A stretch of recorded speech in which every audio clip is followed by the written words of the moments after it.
No capítulo anterior, o estranho homem que Paulo pensou ser a ajuda demonstrou-se ser um pesadelo. Em meio à chantagem, o carro do matador começou a pegar fogo após uma ação desesperada. Como última cartada, respondeu ao ultimato, rendendo-se ao horror de morrer queimado.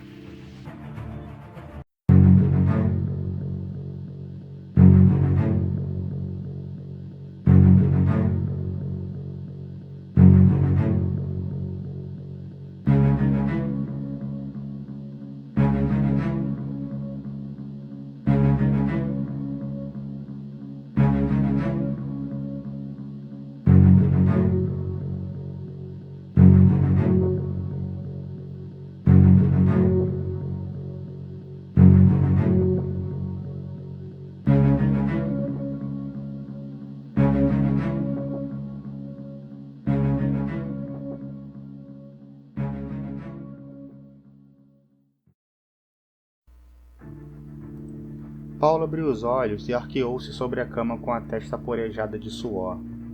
A luz do sol pairava sobre a cabeceira enquanto seu peito arfava incessantemente como se ansiasse por todo o ar do mundo. Roberta não estava à sua esquerda. O lado dela da cama estava parcialmente arrumado e tudo o que havia era o calor remanescente de seu corpo.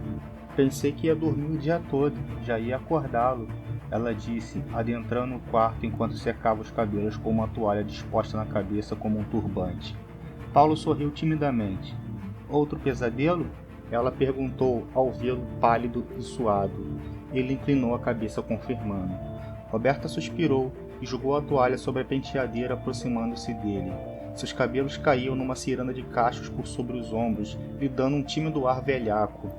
Paulo, você é tão teimoso. Eu falei que precisa ir ao psicólogo. Ainda está traumatizado. Veja só, já se passou 1 ano e ainda tem pesadelos quase todas as noites. Isso não pode ficar assim. Paulo a olhava com passionalidade. Todos os dias que acordava e a via ao seu lado da cama, sentia uma imensa sensação de vitória. Roberta era uma mulher especial. Provou ser ainda mais após o acidente. Esteve sempre ao seu lado e não fraquejou em nenhum momento. O matador fora encontrado às margens daquela estrada que cortava Rio Santos nas primeiras horas da manhã. Havia sido uma tempestade em tanto, que causara muitos incidentes no estado. A carcaça do seu sedã, que se incendiara antes que as águas pudessem de fato cobri-lo, fora encontrada a uns 12 metros de onde estava quando rolou o barranco. Ouça, Roberta, não vamos discutir sobre isso, está bem? Disse ele, esticando o braço para a cadeira de rodas localizada ao lado da cama. Vamos curtir a viagem. Talvez seja isso que eu esteja precisando. Roberta assentia, enquanto ele se colocava por sobre a cadeira de rodas com agilidade. Paulo pegou o jeito depressa, embora tivesse passado por muitas dificuldades no começo.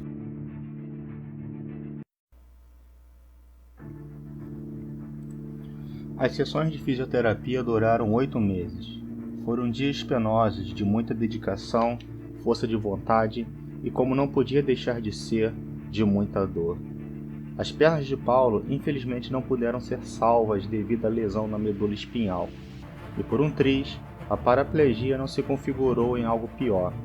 Para ele, a única esperança em voltar a andar se limitava às pesquisas com células-tronco. Porém, sabia que já estaria bem além das cinzas quando a primeira pessoa deixasse as muletas em resultado desse tratamento.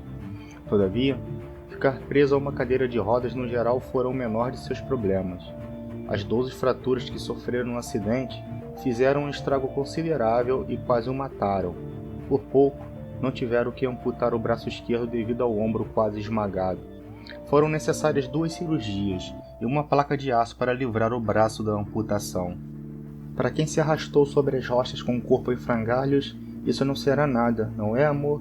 Roberta, sempre ao seu lado, incentivava. Ela se multiplicou. Além de estar presente em todos os momentos nos hospitais e nas sessões de fisioterapia, teve que resolver questões sobre o seguro do carro, a venda do apartamento para a compra de uma casa adaptada, a previdência do marido e tudo mais. Fora um período bastante agitado para Roberto, que mal tinha tempo de comer. No fim, tudo se resolveu da melhor forma. Ele estava vivo e, sobretudo, aposentado. Não foi alívio.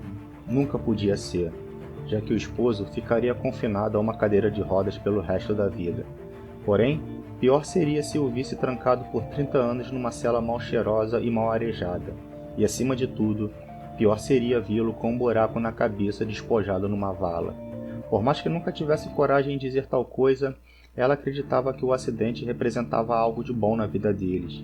Mesmo que Paulo tivesse se tornado um homem bastante inseguro a ponto de desconfiar de qualquer ligação que recebiam e de qualquer pessoa que se aproximava. Também havia o problema com aquele membro localizado no meio das pernas. Entretanto, o médico especializado que o atendera garantiu que poderia solucionar aquilo através de um método revolucionário. Já que pode fazer meu pau voltar a subir, não poderia fazer minhas pernas voltarem a se mexer? Ele perguntara ao médico num raro momento de bom humor. Tudo o que precisamos nesse primeiro momento é de boas vibrações, meus caros, o médico respondeu sorridente. Com boas vibrações, a vida dele seguiu até a tão esperada viagem. Eles se hospedaram em um dos hotéis mais requisitados de todo o Nordeste. Ficava em frente à praia de Boa Viagem, e a visão que a varanda proporcionava era simplesmente espetacular. Paulo contemplava a vista com certo pesar decaindo sobre os seus ombros. Lamentava não poder mergulhar nas águas e correr nas areias quentes do litoral pernambucano. O mergulho era uma de suas maiores paixões. Roberta cantarolava, ajeitando as coisas para o segundo dia da viagem. Ela estava feliz. Paulo não havia assim desde os dias que antecederam o acidente. 1 ano e nenhuma ameaça sequer. Ele balbuciava. Nenhum telefonema estranho e nenhum movimento suspeito. Não posso pensar que aquilo foi uma bizarra alucinação ou que aquele desgraçado esteve me pregando uma peça.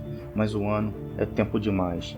O que está resmungando aí, Paulo? Ela perguntava enquanto experimentava o novo biquíni na frente do espelho.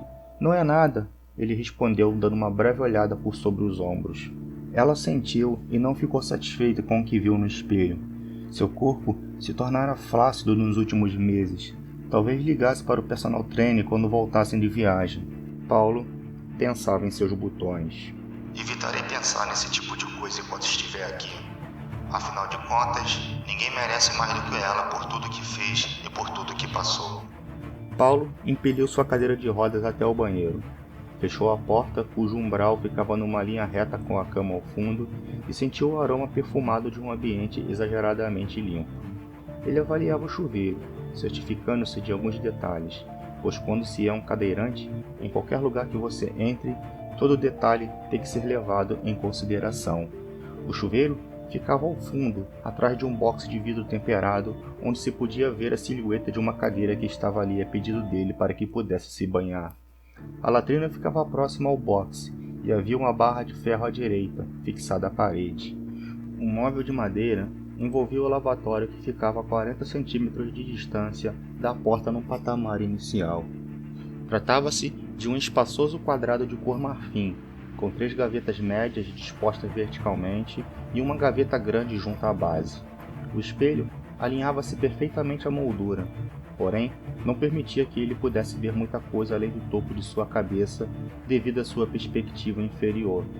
Com dificuldades, ele abriu a torneira e pôs as mãos em forma de concha sobre a água, deixando que ela empoçasse e escorresse para os lados.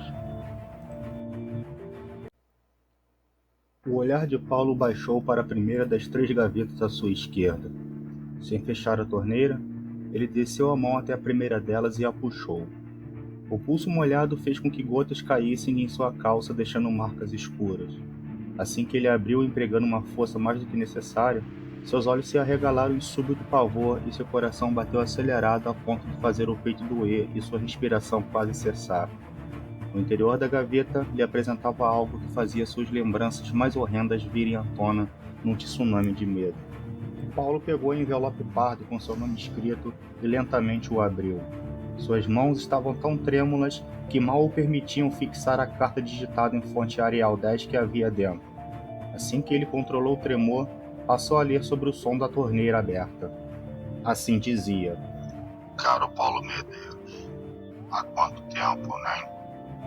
Já reparou que a cada ano os dias se passam mais depressa? Até ontem era carnaval e daqui a 1 mês mais ou menos estarei enfeitando a minha árvore de Natal. Puxa vida. Bem, vamos ao que interessa. Até porque tempo é dinheiro. Acompanhei de perto a sua recuperação. Confesso que temi pelo seu braço esquerdo, mas quando soube que disponibilizaram os médicos mais gabaritados para aquele tipo de situação, me tranquilizei. Tirá-lo do carro foi uma das tarefas mais difíceis da minha vida. Devia levar em consideração que não sou mais nenhum garotão de 20 e poucos anos.